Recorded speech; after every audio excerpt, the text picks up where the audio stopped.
Today's video, we're going to take a look at a brand new video where I talk about the Virginia and New Jersey gubernatorial elections and have a follow-up video on the video I just posted just like an hour ago about Virginia and New Jersey, and I will be analyzing the results one more time, more specifically.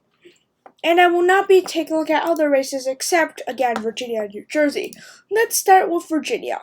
Now, New Jersey is a little bit, I guess, incomplete because there's still quite a lot of vote out, but I'd say that Virginia is still relatively clear. With 99% of the estimated votes in, it looks like Glenn Youngkin has won by about 2 points, or 67,000 votes. This was a larger margin according to my prediction.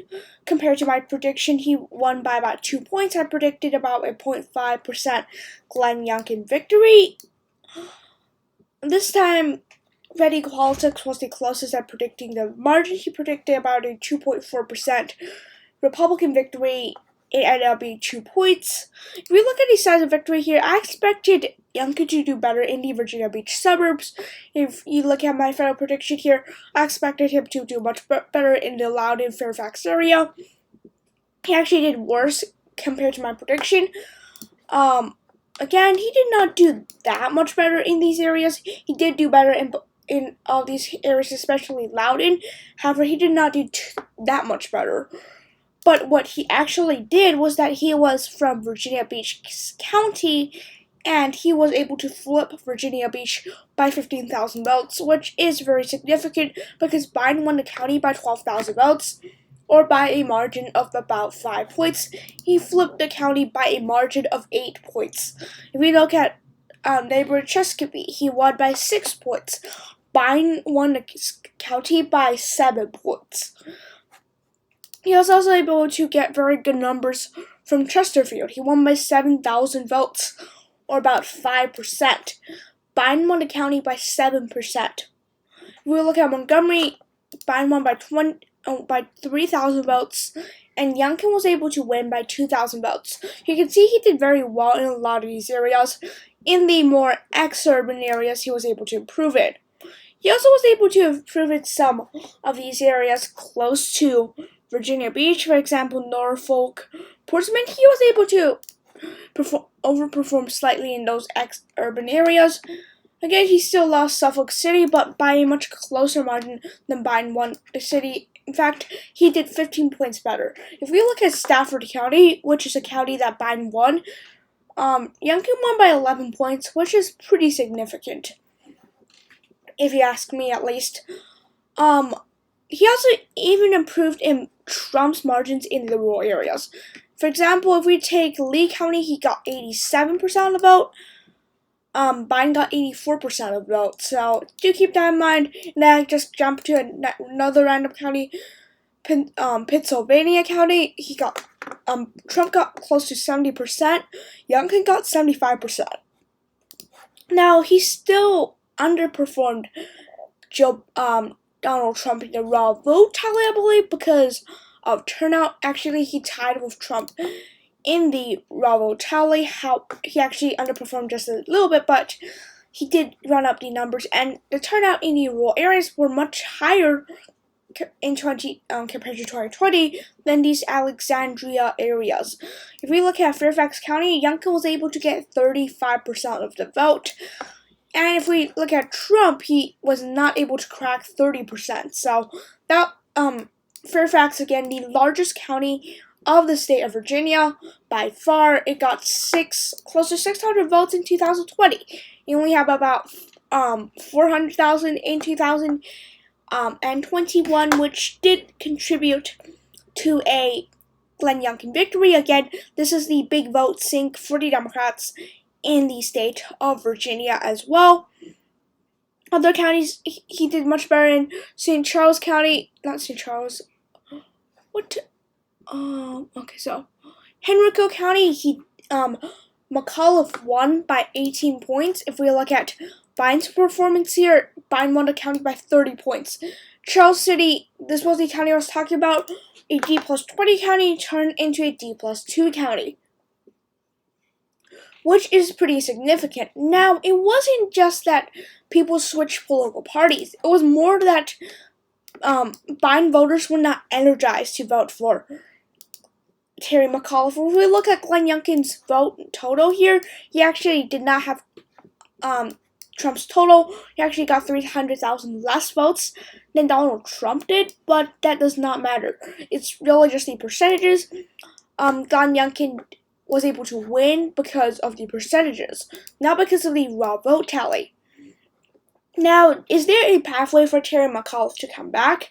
Maybe, but right now, speaking at least, it just does not look very good for Terry McAuliffe.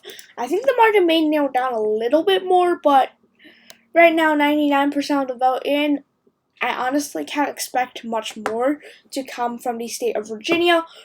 Right now, speaking, I expect right now to be about a 60,000 vote lead for Glenn Youngkin. May shrink a little bit compared to the 67,000 vote lead, but it looks like it's probably going to be something like this.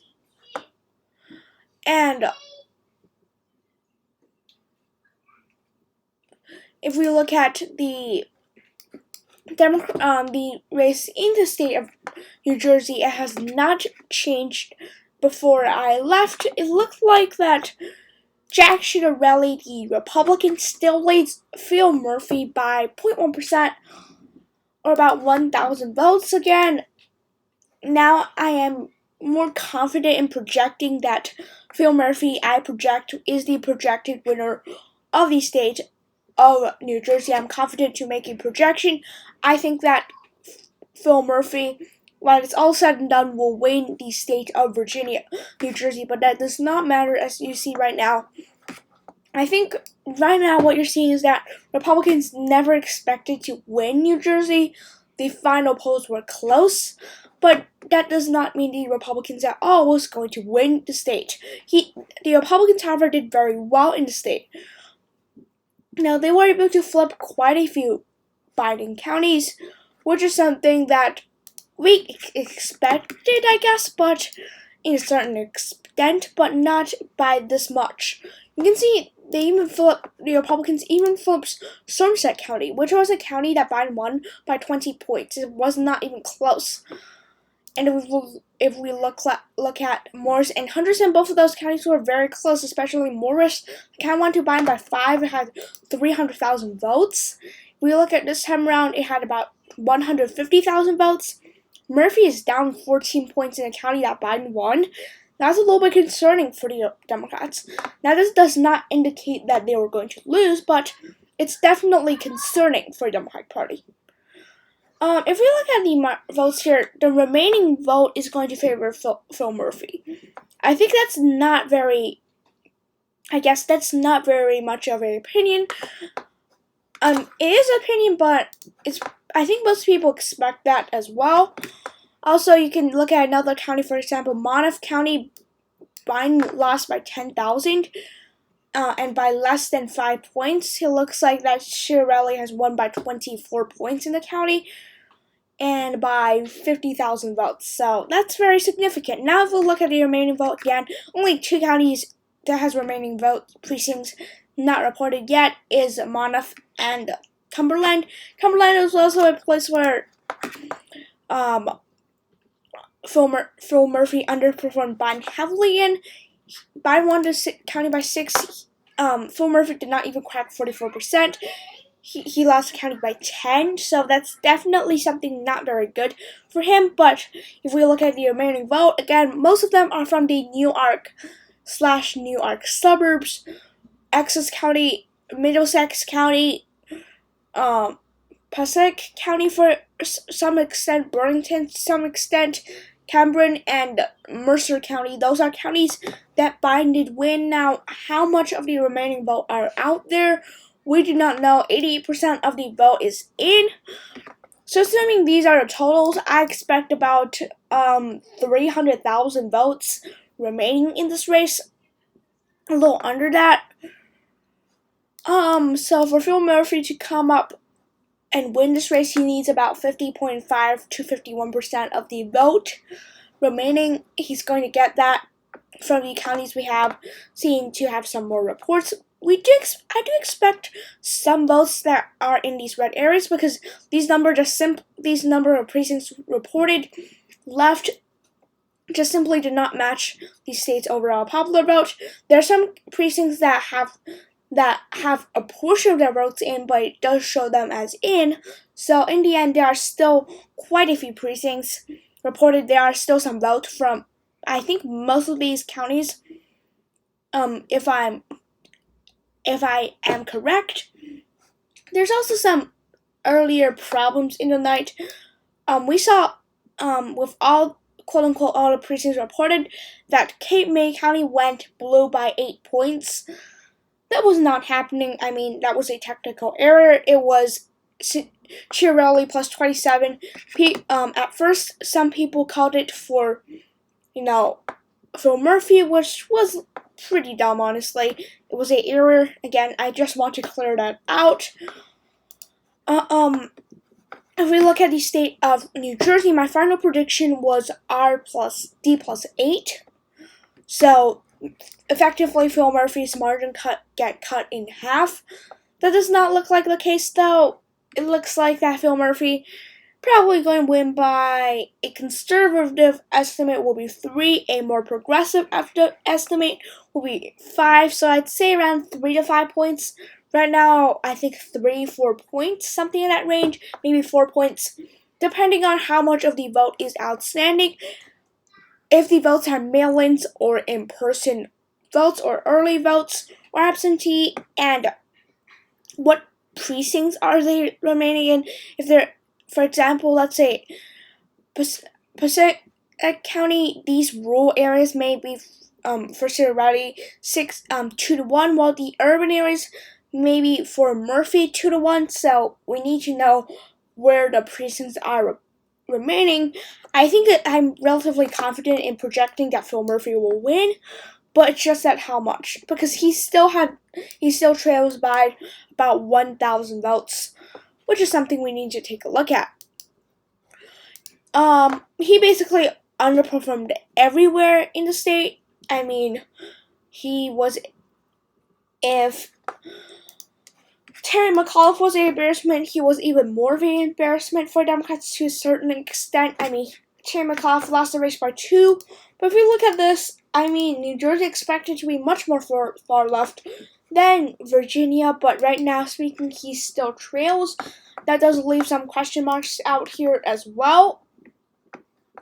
He basically underperformed everywhere. For example, Bergen County was a county won by 16, with, I believe, the largest population of all of these counties, at least the largest amount of votes, a basically vote sink. It had like 500,000 votes in 2020 data, and it voted for Biden by over 15. Murphy's leading by under 5 points in that county, so again, that does not mean he's going to lose, but the margins are just much closer. I think there might be a few thousand votes in this county of Bergen. I'm not so sure, but right now speaking, I think there might be a few thousand more votes in Bergen. If my prediction is correct. Again, there's some votes outstanding. I don't expect to get a projection soon, but right now speaking, Phil Murphy has about a 95% chance of victory, but his chance of winning by over 5 points is under 10%, honestly. So, again, it's probably going to be a Murphy plus 3 to 5 point victory.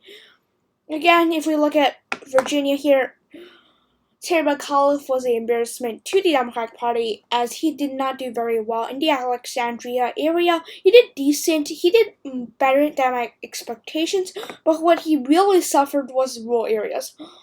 For example, Clark County, this was a county that only had 7,000 votes, so it does not matter that much. This is a random county I picked up, but if we look at President 2020 data, it's actually not.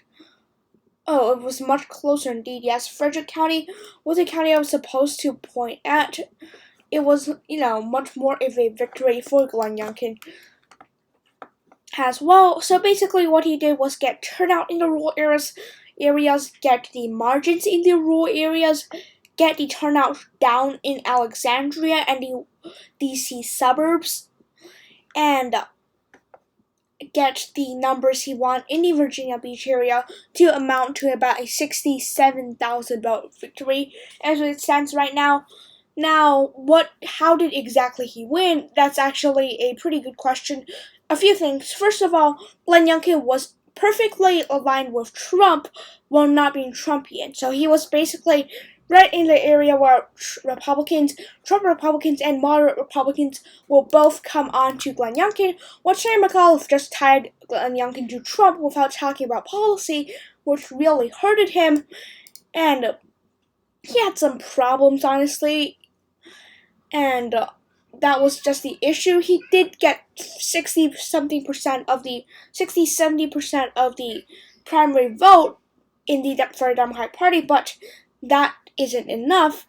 Honestly speaking, independents did not go too well with him, and even according to party registration, the state of Virginia, at least according in 2020 November, the state was only 46% registered Democrats and 44% registered Republicans, meaning that there are still 10% of the state that is non-affiliated in that portion of the electorate broke heavily for Glenn Youngkin, and that was just a problem for Terry McAuliffe.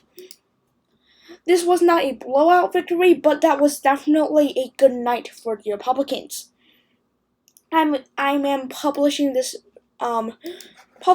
map in the United States in most of your areas. I don't live in the United States, but whatever.